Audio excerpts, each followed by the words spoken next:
You might understand what your heart rate is. You might understand how to check your heart rate.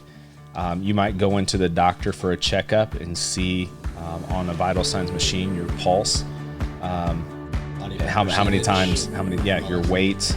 They're checking this, and it's not necessarily, we know textbook definitions of what healthy are, but we're all a little bit different. So we just want to move towards healthy visit to visit, right? So if I go into a checkup with my doctor and my blood sugar is a little bit high, he'll tell me some ways that I could potentially bring it down, and by the next checkup I want it to be lower, moving in the right direction. And that's what we do with our financial planning clients, is help them understand where they're at. Every vital sign number is going to be different. Everyone's going to be a little bit different. And then how do we move towards a more healthy financial vital sign?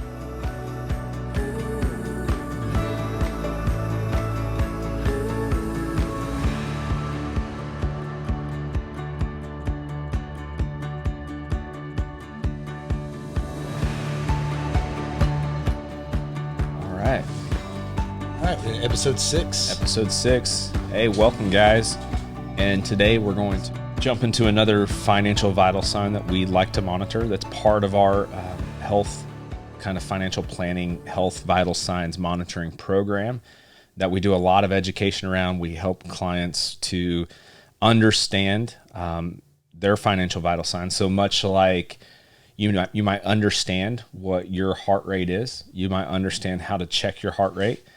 You might go into the doctor for a checkup and see on a vital signs machine your pulse, how many times, your weight. They're checking this, and it's not necessarily, we know textbook definitions of what healthy are, but we're all a little bit different. So we just want to move towards healthy visit to visit, right? So if I go into a checkup with my doctor and my blood sugar is a little bit high, he'll tell me some ways that I could potentially bring that down, and by the next checkup I want it to be lower, moving in the right direction. And that's what we do with our financial planning clients, is help them understand where they're at. Every vital sign number is going to be different. Everyone's going to be a little bit different, and then how do we move towards a more healthy financial vital sign, and what is an appropriate time frame to allow ourselves to move that direction? Because sometimes with financial stuff, we can't just change it tomorrow. And so, maybe this is something that we could work on over the next month. Maybe this is something that takes the rest of the year, or maybe this is something that even takes several years, depending on what phase of life we're in. Same thing as being healthy. So that's where we're at. And today we're going to talk about income rate.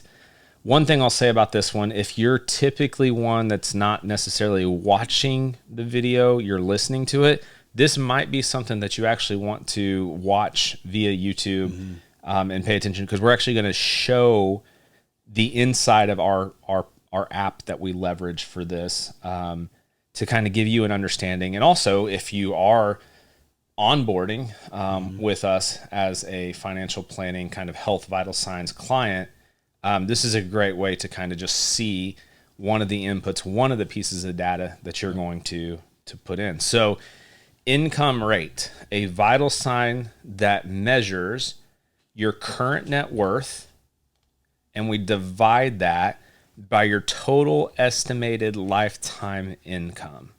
Up to today. So what we're looking at, we're not going to assume you're going to make money next year, because things could change.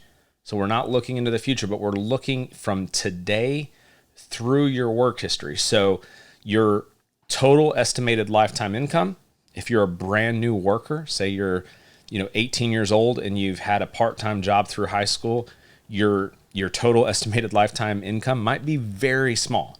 On the flip side, if you're 64 and you're thinking about retirement and you've been making money for the past 30 plus years of your life, your total estimated lifetime income might be very large. It might look different from somebody who is a doctor versus someone that's working as a maybe a housekeeper or something like that, where their income is just vastly different, right? So This gets very personal. It is your total estimated lifetime income could be very different based on the amount of money you make year to year, how long you've been working, if you took years off of work, all these things. And then your current net worth. Somebody who's 22 or 25 might not have a significant net worth. Somebody who's 60 who has had time to acquire, like pay for their primary residence and has no debt on it, their total net worth might be much higher. So again, very, very differing numbers for differing people. The income rate is not something that we're measuring today, and we really aren't going to be able to tell you what healthy is for you right now. What we we don't know yet, is we can say, hey, if we appropriate your income this year to where more money makes it into your net worth, i.e., we invest it, we save it, we pay down debt. If we do these things, then my income rate will go up. Right. And that's what we want. That is healthy. Vital signs that we want to see. That is healthy. So if we're this year, 20%, we want it to be 21 next year. So now what would be unhealthy is if it went down next year and we couldn't find out why, or if we knew why. Maybe we knew we spent too much money on stuff we didn't really need. Or there was a medical emergency that came up. That would be understanding that, hey, my income rate went down, but it had to come down because of things. Life threw a curveball at me and I had to fix it. But at least we know. And that's the most important thing, is knowing why, so we can correct it or just make adjustments for that. Yep. So this is one of our 12 vital signs. And what we're going to do now is we're going to jump into the app. So again, if you're watching this, you'll be able to see the inside of our app that we use. Let me make sure I'm recording this. All right. So back up real quick.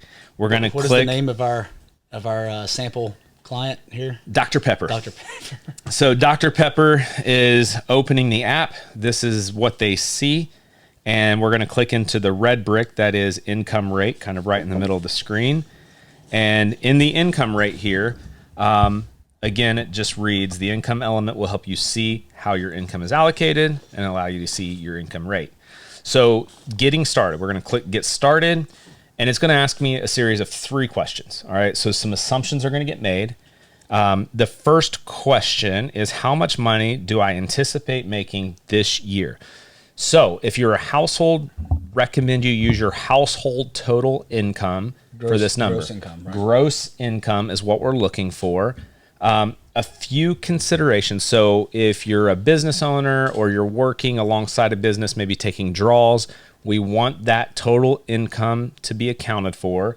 If you have real estate or something paying you dividends or income, we want you to also account for that. And another weird thing that you might want to factor in here, let's say, just to keep this simple, I make $100,000 a year.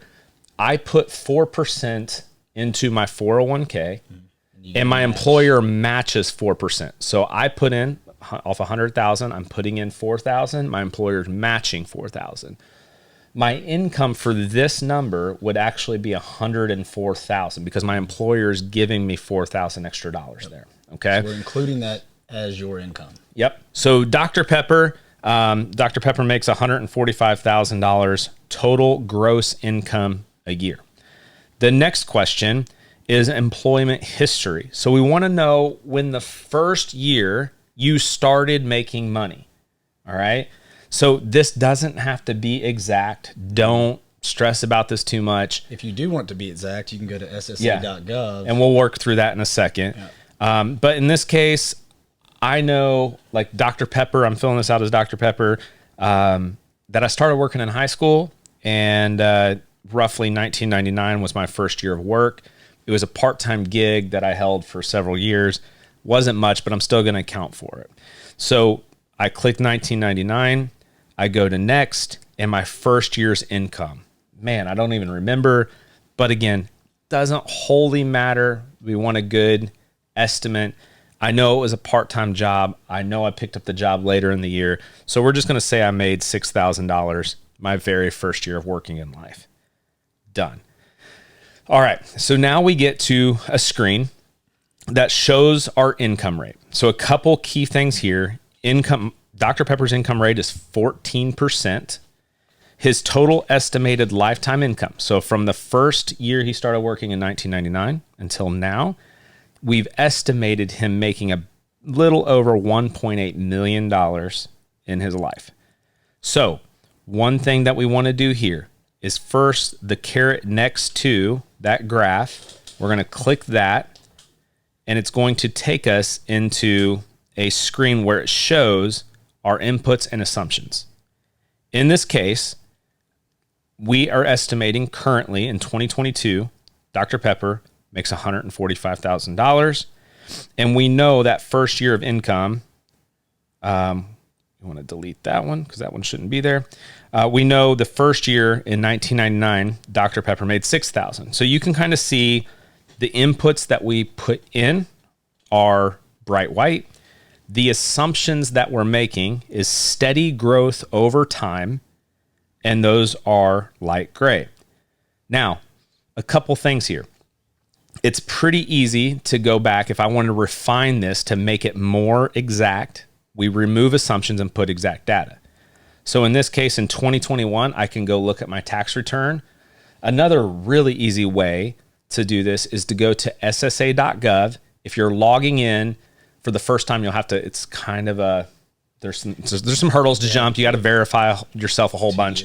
But once you're in, on the main screen, you're able to just click in your history of earnings. So you can actually go and very quickly and easily put in every earnings, every gross earnings that you paid Social Security tax on, starting in the previous year all the way back through your work history.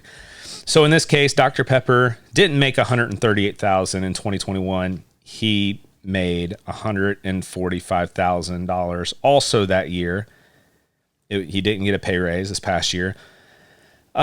He did make, we also know that his first year as a doctor was 2015, and that year was his first year making $125,000. So we can put that in. Previous to that, he was doing some, different work. He was making like $80,000 there. And we know that he had this really low income all the way until after college, which was about 2006. And that's when he started making about $65,000 a year in his first job. So as we correct these things, you can see that this number of estimated lifetime income is adjusting, and the graph itself is adjusting as well. This helps tremendously. The more accurate the data, the better product you're going to have. So we've updated as many numbers as we are going to today. Again, if I have some time, if I'm sitting around doing nothing, pull up ssa.gov and I can go back and refine every single one of these, turning in from the light gray to the bright white. In this case, now we see that my income rate changed from 14% to 13%. All right, so we're getting an accurate portrayal of Dr. Pepper's number. And again, that doesn't necessarily equate to healthy or not healthy. It just means out of that $1.9 million that he's made, about 13% of that is reflecting on his net worth statement. Mm-hmm. Okay. So some other really important things with this income rate page that we're on is you can kind of see this pretty nifty calculator down here. $145,000 is projected income based on some of the assets that Dr. Pepper put in and what he's currently saving. So he's contributing to a couple of his accounts, either monthly or annually. He's currently saving about 8% to grow his net worth via savings. He's spending $78,000 roughly a year, which is a little over half of his income.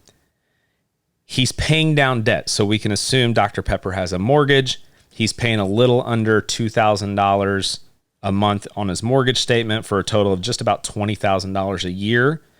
And then he's paying about $13,000 in taxes. Okay.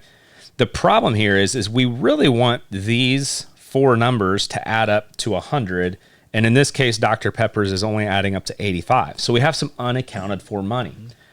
in this case, if I'm working with Dr. Pepper, I can easily come in here and say, hey, some of these numbers are probably off. Right. Which ones are? Or where's that 15% going? Yeah, so right now that 15% equals, you can kind of see down here at the bottom, about $22,000 that are unaccounted for.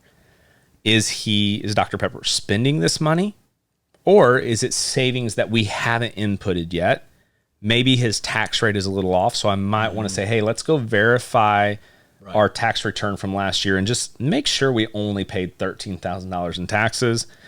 Or, maybe he's paying extra to debt. Oh, that's right. Dr. Pepper says, you know what? I forgot to mention that I am paying about $1,500 extra a month to my mortgage. So basically, he's almost making 2 mortgage payments every month. So we can go back to that mortgage input on the cash flow side on that debt rate and say, hey, add an additional payment of $1,500 a month. Now that $22,000 would next to go away. And don't be surprised if you do have a number like that down there, because most of the time, people that are just starting with our program and just going through this, they'll realize that they are missing something. And that's where our monthly calls come in. If we're working one-on-one with you, we're going to work with you on that and getting all these numbers refined. If you're part of just the planning call, the planning call itself will lead you through to correct these numbers and get them more fine-tuned over time. It's all part of a process. And that's really what we're focusing on, is making people aware of where they're at today. And then can we be healthier? Is it a month from now? So income rate is one of those things where we typically say wherever you're at now, we'd like you to be higher, maybe in 6 months or next year when we update these. So one really great thing about our planning program and our app is we actually give you quarterly progress reports. The income rate may not adjust very much unless you're significantly increasing savings, because even your debt rate, like if you raise your mortgage payment an extra $1,000, it might take a 6 months or so to truly reflect the decrease of your principal that you owe. So with that said, income rate is one of those things that we want people to understand, because we want to see, the goal should be to increase your income rate every year. And here's some things to consider, right? So what would make my income rate higher versus lower? Again, if I'm, a single parent with 2 kids at home and I make $60,000 a year, chances are your income rate might be extremely low. And you may not be able to really work on your income rate until after the kids leave the house. It might be when they're 18 or 22. But you can be conscious of that, and you can focus on different pieces, knowing that there's going to be catch-up years where we're going to have to get really, really serious about adding assets to your net worth statement. And that might have to wait. If my income rate is 13%, Dr. Pepper's is 13%. If my income rate goes down to 11 next year, the question is why? Well, Dr. Pepper had some medical issues. Things came up. He had to pay some extra medical expenses, couldn't work quite as much. And so not quite as much made it to the net worth statement in this year, but just because of life. Mm-hmm. If we know that, that's important. If we look back and we reflect on this previous year, we realize my income rate went down, but I didn't. I just spent it. I just, I went on that extra vacation. And that's what we can start talking about, the behaviors and the habits, and changing those habits to increase your income rate. And something you talked about earlier before that we got on here about if you've got a kid in college, right, and you're paying their yearly tuition, and then all of a sudden, you're paying $40,000 a year in tuition, right? All of a sudden they graduate, and then we're missing that $40,000, right? Your income rate didn't go up, your savings rate didn't go up. It's like, all right, Dr. Pepper, where did that $40,000 go? Your kid's not in college anymore. You're not paying that tuition note. Right. So we've seen that time and time again where, part of the conversation again is saying, hey, my income rate is down here, but it's because of circumstances, because I got 2 kids at home. Right. It's because, medical expenses. But then all of a sudden, the circumstance of your life changes. We're in a new phase, a new chapter of life, where now I'm a single earner and I got nobody at home.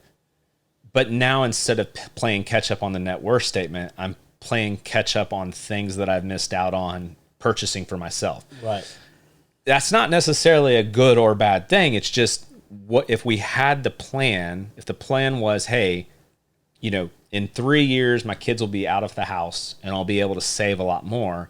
If we're relying on that for financial plan to become financially independent, become work optional down the road, to have a better lifestyle in, post work life, you just have to know that, hey, your plan was that $15,000 for private school went away, and instead of saving it, you spent it. And that was a decision you made. Now your work optional lifestyle can't start in 10 years. Right. It has to start in 12 years.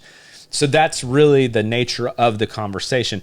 Again, the whole point of this is not to say one is good or one is bad, or to be critical, it's just to make people aware. Yeah. Like, hey, I know this vital sign now. I know the trajectory. I know how to improve it. I know sometimes I can't improve it because of life, but sometimes I do have control. And even if I just try to make a 1 percentage point improvement next year, that is the right direction. And if if it comes down to the point, if I show up next year, instead of saving 1% more, or instead of paying off this debt, I instead choose to buy a new car, that's a decision we're making. We just know the cost, because now it's not improving my income rate. Right. It's just something that I want. And what does that cost me? Well, nothing per se right then, but work optional lifestyle can't start when I want it. I have to work an extra year or two because of the decision I'm making. Yep. So really it is just about education. It's about you understanding where you're at. It's really a simple tool that measures your vital signs now, makes it understandable. You know how to check, just like I know how to check my pulse. Now I know how to check my income rate, and I have a tool that can do it. And I now am getting educated on these monthly calls, or by working with Harpeth Wealth, to say, hey, this is where I'm at, and these are the steps that I need to take to get better, more healthy financially. And then the rest is kind of up to you to make those decisions. But we have seen that people that have a better understanding of, one, how to measure their financial health, two, understand the steps they need to take to become more financially healthy, and then the word salience is being salient to your when situation. This stuff is top of mind, and I can pull up an app and see that number in front of my face, forefront of your mind. When we're doing monthly calls and we're being reminded about healthy financial habits, it just works. More it just likely, creates you're going to see success. A behavioral change in how you spend money and the decisions you make prior to spending money, because you've got these vital signs that you've got to keep up with, and it's front of mind. Yeah, and that's not us just saying that. That's right. That's major financial studies, financial health studies done by, the Certified Financial Planning Board, by big money institutions, to say, hey, what is the most common piece? Like, what drives financial success? And success is not measured by having, $5 million or $10 million. It's am I able to obtain the goals that I set for myself from a financial perspective? What has proven to be most successful is that top of mind thought, understanding how to measure it, and then understanding the steps I need to take to make it better.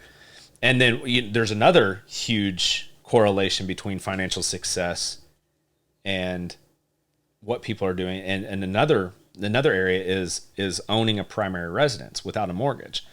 And so that's also another study. And in July, our focus the whole month is talking about real estate.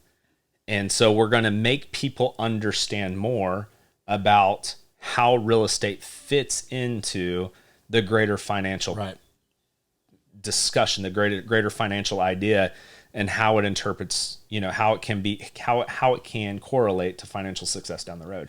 So we're here for you to answer any specific questions.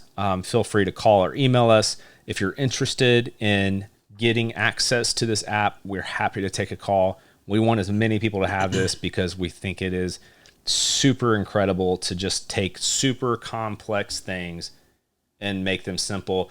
I got a buddy who I was showing this to, and I was like, I really don't know how to explain what this means for people. And he's like, Brandon, he's like, this is it. He was like, it's simply profound and profoundly simple. And that's really what we're trying to do. We're just trying to take all the chaos and confusion of finance, because it makes people... It's overwhelming. Oh, yeah. It can be. And when you're overwhelmed, you just shy away from it. You ignore it. And we're just making it simple. 12 vital signs. We teach you the steps. Income rate being one of them. We talked about burn rate in a previous episode. So you can go back and watch that one as well. And... If you got any big questions, go to harpethwealthpartners.com, shoot us an email, and we can go over the elements. We can go over our financial ecosystem, and so you can keep up with your vital signs. Cool beans. All right. Anything else? That's it. All right. Thanks for your time. We hope you learned something about income rate. We look forward to sharing other ideas with you. If you have any specific questions you'd like to hear discussed on these talks, shoot us an email and share your thoughts. Talk to you soon. Thanks. We hope you learned from our conversation today. It is important to us that you know this is for educational purposes and not intended to be considered specific advice for any individual listener. If something we discussed is relevant to you and you have questions of how it might be applicable to your specific situation, please reach out to your financial professional. Of course, we are happy to have further conversations with you regarding specific questions or applications to your individual financial situation. With that, here are a few disclosures. Securities offered through LPL Financial, member FINRA, SIPC. Investment advice offered through Private Advisor Group, a registered investment advisor. Private Advisor Group and Harpeth Wealth Partners are separate entities from LPL Financial. The opinions voiced in this material are for general information only and are not intended to provide specific advice or recommendations for any individual. To determine which strategies or investments may be suitable for you, consult the appropriate qualified professional prior to making a decision. All performance referenced is historical and is no guarantee of future results. All indices are unmanaged and may not be invested into directly. Hypothetical examples presented are not representative of any specific investments. Your results may vary. With that, thank you, and we look forward to having you back. Take care.